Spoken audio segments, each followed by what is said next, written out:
Alhamdulillah, wassalatu wassalamu ala rasulillah Sayyidina wa maulana Muhammad ibni Abdillah wa ala alihi wa sahbihi wa man tabi'ahu wa mawalah. Ashhadu an la ilaha illallah wahdahu la sharika lah, wa ashhadu anna sayyidana Muhammadan abduhu wa rasuluh la nabiyya ba'dah. Allahumma salli ala sayyidina Muhammadin an-nabiyil ummi wa ala alihi wa sahbihi wa barik wa sallim. قال الله تعالى في القرآن العظيم وهو أصدق القائلين: أعوذ بالله من الشيطان الرجيم يا أيها الذين آمنوا اتقوا الله حق تقاته ولا تموتن إلا وأنتم مسلمون. وقال تعالى في آية أخرى: يا أيها الذين آمنوا اتقوا الله وقولوا قولا سديدا يصلح لكم أعمالكم ويغفر لكم ذنوبكم ومن يطع الله ورسوله فقد فاز فوزا عظيما. عباد الله، أوصيكم ونفسي بتقوى الله وطاعته فقد فاز المتقون. Hadirin jamaah Jumat yang dimuliakan Allah Subhanahu wa taala. Alhamdulillah adalah satu kalimat yang diajarkan Allah Subhanahu wa taala untuk membalas hembusan nafas, gerak lidah, bisikan telinga, langkah kaki, hayunan tangan, kedipan mata. Tidak ada yang dapat membalas nikmat Allah Subhanahu wa taala. Berapa tetes darah yang dibersihkan oleh buah pinggang, berapa darah yang disemburkan jantung naik ke otak. Allah mengajarkan kita hanya mengucapkan alhamdulillah. Alhamdulillah mengajarkan kita bahwa yang terpuji hanya Allah. Jangan gila dengan pujian. Manusia tidak punya apa-apa. Kalau dia dipuji itu karena Allah masih menutup aib cacatnya. Manusia yang rendah hatinya, dia tundukkan kepalanya, dia katakan alhamdulillah. Dia bersyukur kepada Allah. Wasyukrulillah. Dia katakan dia tak punya daya, tak punya apa-apa. La haula wala quwata illa billah. Apapun yang dikatakan Allah Subhanahu wa taala dia ikuti. Idza nudiya lis-salati min yaumil jumu'ah, kalau engkau dipanggil untuk melaksanakan salat pada hari Jumat, fas'au ila dzikrillah, bersegeralah, tutup tokomu, tinggalkan kantormu, karena ada yang lebih mulia daripada itu. Wa la dzikrullahi akbar, Allah yang maha besar. Jabatanmu besar, atasanmu besar. Wala dzikrullahi akbar, Allah maha besar. Besarkan Allah dalam hatimu supaya dunia ini tampak kecil di pelupuk mata. Itu yang dikatakan ketika mengangkat tangan, Allahu akbar. Dia serahkan hidupnya kepada Allah. Inna salati, ibadahnya pun hanya terjadi karena Allah. Wa nusuki, hidupnya, salatnya, salati, wa nusuki, wa mahyaya, wa mamati lillah. Sehingga dia tidak lagi punya apa-apa di hadapan Allah Subhanahu wa ta'ala. Tapi ketika dia dihadapkan pada usaha, maka selesai sholat dia tidak disuruh untuk berpangku tangan menunggu rezeki turun dari langit. Idza qudiyatis shalah, kalau sholat sudah dilaksanakan, fantashiru fil ard, bertebaranlah di atas muka bumi. Wabtagu min fadlillah, cari karunia Allah. Buka kembali toko rukum, lanjutkan lagi tanaman kelapa sawit padimu. Wabtagu min fadlillah, cari karunia Allah Subhanahu wa ta'ala. Islam agama yang tidak mengajarkan orang ibadah itu hanya zikir, baca Quran, salat sunat, puasa, haji dan umrah. Pedagang yang dengan amanah jujur menjaga barang dagangannya, dia kalau mati sama dengan satu tempat dengan para nabi, siddiqin, syuhada, wassalihin. At-tajir, pedagang, as-saduq, yang jujur, al-amin, amanah, ma'an nabiyyin. Kalau dia mati dia akan bersama dengan para nabi. Was-siddiqin, dia akan bersama dengan orang yang benar. Was-syuhada, dia akan bersama dengan orang mati syahid. Was-salihin, dia akan bersama dengan orang-orang yang saleh. Siapa yang bisa membangun masjid yang megah, yang mewah, orang yang kaya, yang mencari rezeki karunia Allah. Man bana masjidan, siapa yang bangun masjid, banallah mithlahu baitan fil jannah, dibangunkan Allah untuknya satu tempat di surga. Siapa orang yang paling dekat dengan Rasulullah sallallahu alaihi wasallam? ana wa kafilul yatim, aku dan orang yang menyantuni anak yatim, kahataini fil jannah, seperti ini di surga. Nabi menunjukkan jari telunjuk dan jari tengah. Wa farraja bainahuma, Nabi jarangkan antara jari juru yang dari tengah. Begitulah dekatnya dengan Rasulullah sallallahu alaihi wasallam. Siapa orang yang mendapatkan amal jariah yang tak putus dengan kematian, rajin salat tahajud, putus, rajin membaca Yasin, putus, rajin berzikir, putus, tapi ada yang tidak putus dengan kematian. Itulah dia amal orang-orang yang semangat mencari rezeki, karena dalam mencari rezeki dia akan gunakan untuk sedekahun jariyah, sedekah jariyah mengalir walaupun hayat tak lagi dikandung badan, walaupun ruh sudah keluar dari jasad, tapi tetap mengalir sampai menghadap Allah Subhanahu wa taala. Siapa yang mewakafkan tanah pembangunan masjid ini, siapa yang ikut membangun masjid ini tanpa kita sebutkan namanya almarhum almarhumah binti fulan, pahala tetap mengalir. Begitulah hebatnya amal harta. Maka kalau ada orang mengatakan umat Islam jangan terlalu bersemangat mencari harta, harta hanya dunia, harta melalaikan, ini adalah ajaran Belanda supaya umat Islam miskin, susah, melarat. Kalian urus solawatmu, urus saja zikirmu, tanahmu kami yang menanam dengan tembakau, karet dan sawit. Mereka menjajah negeri ini beratus tahun. Umat Islam diperbudak, dibiarkan miskin. Kada al-faqru ayyakuna kufran, hampir saja kefakiran membuat orang menjadi kafir. Orang yang fakir akan menjual akidahnya hanya karena iming-iming baju bekas, mie instan, modal usaha, berubah keyakinannya. Orang muslim yang kuat ekonominya, mapan keuangannya, al-mu'minul qawiyyu, mukmin yang kuat imannya, ilmunya, hartanya, khairun, dia lebih baik, wa habbu ilallah, lebih dicintai Allah, minal mu'minid dhaif, daripada mukmin yang lemah. Lemah imannya, lemah ilmunya, lemah badannya, lemah ekonominya. Sempurnalah kelemahan pada dirinya, apalagi yang dipandang oleh Allah Subhanahu wa taala. Tapi orang-orang mukmin yang sudah mendapatkan harta itu, dia diminta oleh Allah Subhanahu wa taala, sehatmu diminta dengan melaksanakan salat.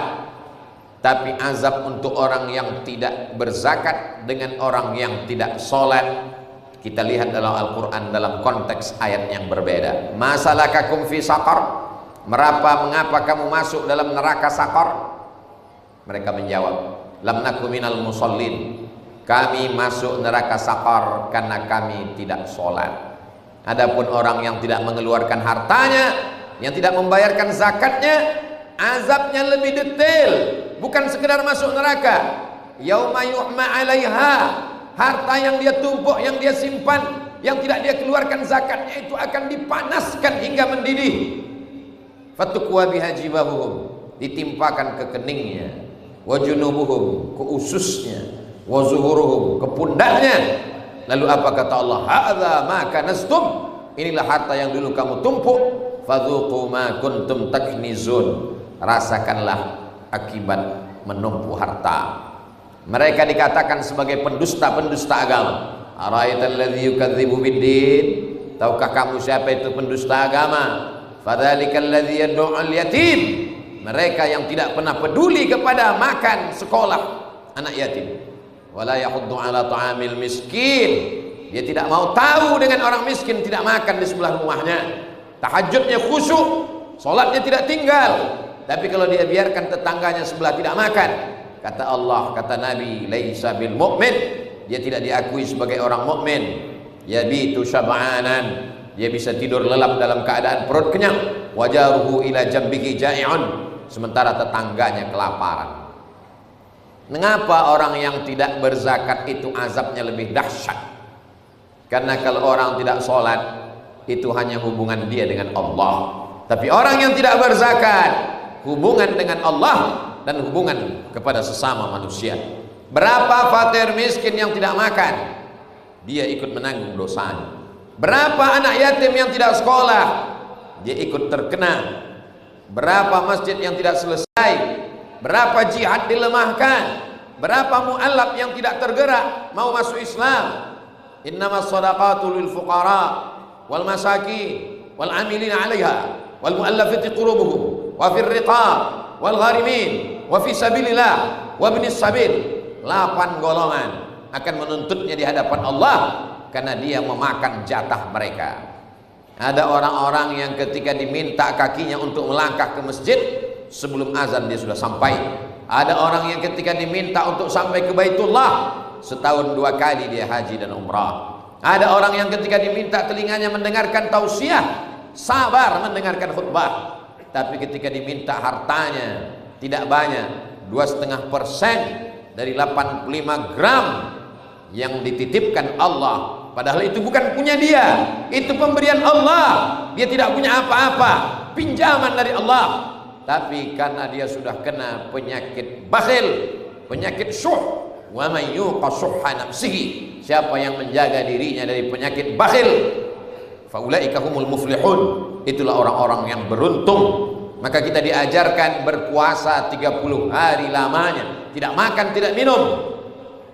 Puasa mengajarkan lapar. Lapar tidak bisa didefinisikan dengan kata. Lapar hanya bisa dirasakan. Tapi laparmu masih ada batasnya. Sampai azan maghrib kau akan makan, hausmu akan kenyang. Hausmu lenyap, kenyangmu datang.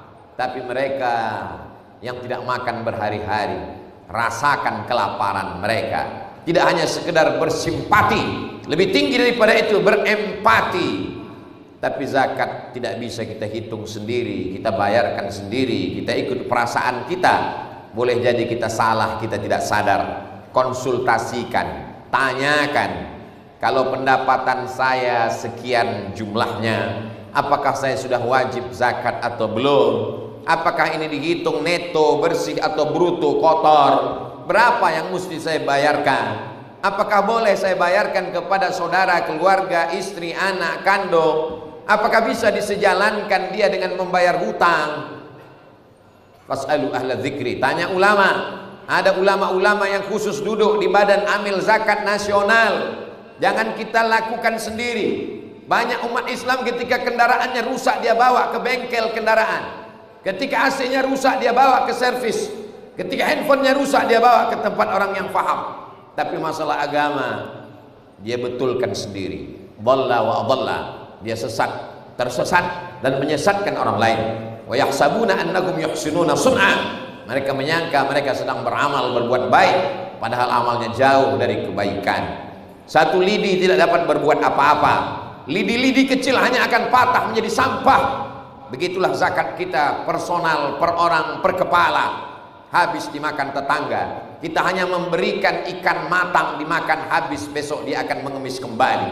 Tapi kalau kita serahkan ke lembaga yang diakui oleh agama dan negara, ati Allah Ta'ala kepada Allah, wa ati Rasul Ta'ala kepada Rasulullah SAW, wa ulil amri, pemimpin umat Islam bersepakat, maka dibentuklah untuk khusus menangani badan amil zakat nasional. Orang-orang yang dipilih melalui fit and proper test, dilihat akhlaknya, agamanya, ibadahnya, ada diawasi, maka kita bayarkan ke lembaga yang resmi, baik itu personal, pegawai, ASN, BUMN, pengusaha, orang-orang kaya.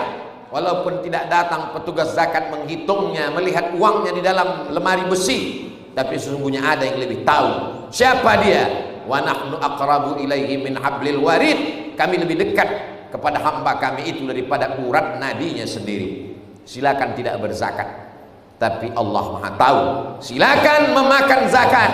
Uang zakat 2,5% milik fakir miskin, milik duafa, kita makan. Ayyuma lahmin, setiap daging di badan, nabata min aramin, tumbuh dari yang haram, fannaru aulabi, tempatnya api neraka. Tiap hari kita berdoa, waqina adzabannar, Allahumma ajirna minan nar. Tapi ternyata bagian dari daging badan kita itu memang mesti dibakar oleh neraka. Kenapa? Karena kita memakan zakat. Kita tidak bekerja di kantor zakat, tapi kita memakan zakat. Mengapa kita makan zakat? Karena ada hak orang lain dalam gaji kita, ada orang lain yang punya hak dalam kelapa kita, ada milik orang lain dalam padi kita. Maka kita keluarkan supaya kita selamat Zakat mensucikan harta. Khudh, apa kata Allah kepada Nabi Muhammad sallallahu alaihi wasallam? Khudh min amwalihim, ambil harta mereka ya Muhammad sallallahu alaihi wasallam. Tutahhiruhum, untuk mensucikan, wa tuzakkihim, membersihkan mereka. Tidak ada jalan lain kecuali berzakat, meminta ampunan Allah Subhanahu wa taala. Lalu kemudian orang-orang yang tidak berzakat itu berdoa siang, pagi, petang dan malam, Allahumma hdina fiman hadait, berikan kami hidayah, ihdinas siratal mustaqim, tunjukkan kami jalan yang lurus. Tapi ternyata doa tidak dikabulkan. Mengapa doanya tidak dikabulkan? Mat'amuhu haram, makanannya haram, padahal dia makan nasi, padahal dia minum air putih halal. Bukan materinya, bukan bendanya, dia beli dengan uang zakat, dia sudah makan haram. Anak-anaknya dikasih makan haram, istrinya makan haram, makan uang zakat yang tidak dia tunaikan, yang tidak dia keluarkan.